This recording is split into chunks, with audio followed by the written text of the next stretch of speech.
High profile যাদেরকে ডাকা হচ্ছে প্রাথমিকভাবে 22 জন, এটা হচ্ছে আপাতত, তারপরে হয়তো আরও আসবে নামগুলো। আমার জীবনে একটা অন্যায় কিছু বাচ্চাকে তালিকাভুক্ত করে আমি নিজেই করছি, আমি সেজন্য আল্লাহ আমাকে যে শাস্তিটা দিই। আমি বিএনপি করে দেখে আমাকে নিবন্ধন করে নাই, দুইবারই আমি রিজেক্ট করছি। জাতীয় মুক্তিযোদ্ধা কাউন্সিল জামুকার এই ভবনে মুক্তিযুদ্ধ না করেই অনেকে হয়েছেন মুক্তিযোদ্ধা। রণাঙ্গনে তাদের না দেখা গেলেও এই ভবনে যুদ্ধ করেছেন ক্ষমতা, প্রভাব আর অর্থ দিয়ে। নিজেদের গায়ে তকমা লাগিয়েছে দেশের সেরা সন্তানদের। একটি জরিপ দেখা যাক। 1994 সালে সরকার প্রকাশিত তালিকা অনুযায়ী মুক্তিযোদ্ধার সংখ্যা ছিল 86,000। 30 বছর পর এসে 2024 সালে মুক্তিযোদ্ধার সংখ্যা কমার কথা ছিল, কারণ এই সময়ে অনেক মুক্তিযোদ্ধা মৃত্যুবরণ করেছেন।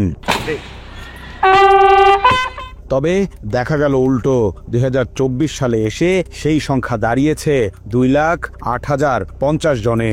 অর্থাৎ গত 30 বছরে প্রায় 1,22,000 নতুন মুক্তিযোদ্ধা যুক্ত হয়েছেন।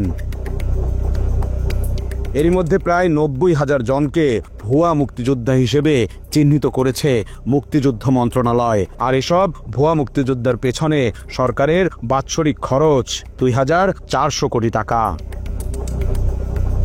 5 আগস্টের পর এ বিষয়ে নড়ে চড়ে বসেছে জামুকা। তারা ভুয়া মুক্তিযোদ্ধা শনাক্ত সহ যারা এ কাজে সহযোগিতা করেছে তাদের বিরুদ্ধেও ব্যবস্থা নিচ্ছেন। তবে বিষয়টি কতটা চ্যালেঞ্জিং তা নিয়ে বাংলা এডিশনের প্রশ্ন ছিল জামুকার মহাপরিচালক শাহিনা খাতুনের কাছে।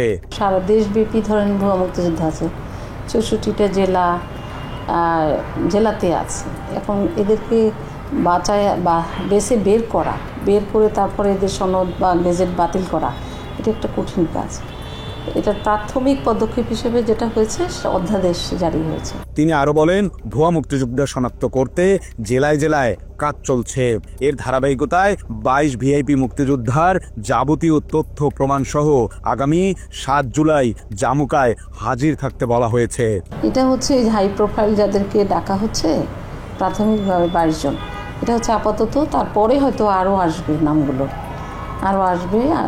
এলে তখন তাদেরকেও আবার শুনানি করা হবে, দেখা হবে, খতিয়ে দেখা হবে কাগজপত্র তাদের সঠিক আছে কিনা। অভিযোগ প্রমাণিত হলে এসব প্রভাবশালী ব্যক্তিদের ভুয়া মুক্তিযোদ্ধার অভিযোগে মুক্তিযোদ্ধার সনদ ও গেজেট বাতিল করা হবে।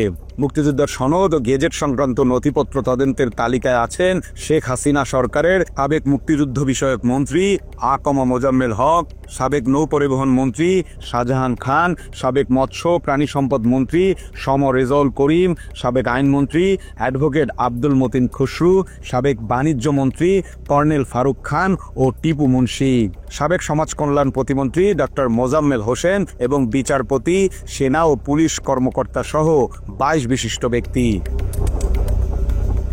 মাত্র 30% টাকায় জমির মালিক হয়ে নতুন বাংলাদেশের গড়ে তোলার স্বপ্ন দেখা বাংলা বসতি। এদিকে বীর মুক্তিযোদ্ধাদের মধ্যে অনেকে বলছেন তাদের নিজেদের সহযোগিতায় এমন অনেকে ভুয়া মুক্তিযোদ্ধা হয়েছেন, সে সময়ে উপরের চাপ, নানা কারণে তারা এমন কাজ করলেও এখন জামুকার পদক্ষেপে সহযোগিতা করতে চান তারা। তো সত্য কথা, জীবনে একটা অন্যায় করছি। যে সময় গেজেট তালিকা হয়, যাচাই বাছাই হয়, ওই কমিটি আমি একজন মেম্বার। বাদশার আবেদন ছিল কিন্তু যাচাই বাছাইতে আসেনি, ওর মুক্তিবার্তার নাম নাই। ওই বাদশাকে উদ্ধতন আমার জীবনে একটা অন্যায় কিছু বাদশাকে তালিকাভুক্ত করে আমি নিজেই করছি, আমি সেজন্য আল্লাহ আমাকে যে শাস্তিটা দিই।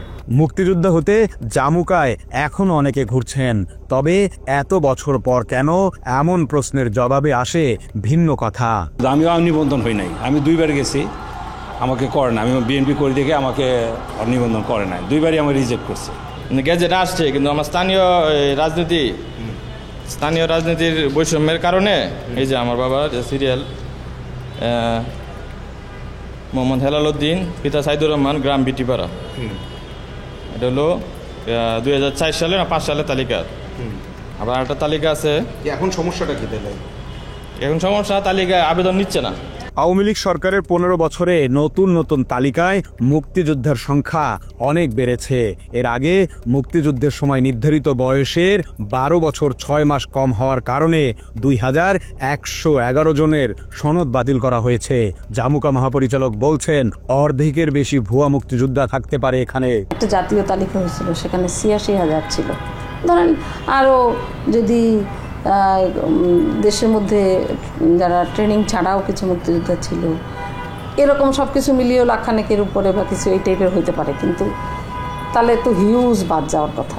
সেক্ষেত্রে 50%-এর মতো ভুয়া মুক্তিযোদ্ধা আছে বলে তো, তাই তো দেখতেছি। এই পরিস্থিতিতে ভুয়া মুক্তিযোদ্ধাদের কঠোর শাস্তির দাবি জানিয়েছে প্রকৃত মুক্তিযোদ্ধারা। মহান উদ্যোগ, আমি স্বাগত জানাই, সঠিকভাবে ওটা করুক।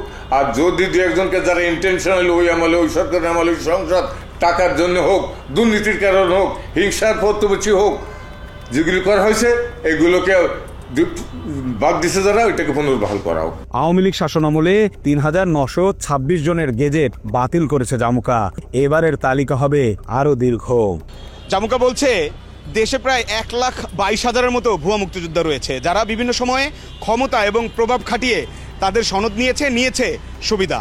সেই ভুয়া মুক্তিযোদ্ধাদের শনাক্ত করতে চায় জামুকা এবং তাদের সনদ বাতিল সহ আইনের আওতায় আনতে চায়। এরই মধ্যে 22 জন প্রভাবশালী মুক্তিযোদ্ধাকে চিঠি দিয়েছে জামুকা। পর্যায়ক্রমে অন্য ভুয়া মুক্তিযোদ্ধাদের শনাক্তকরণেও কাজ চলছে।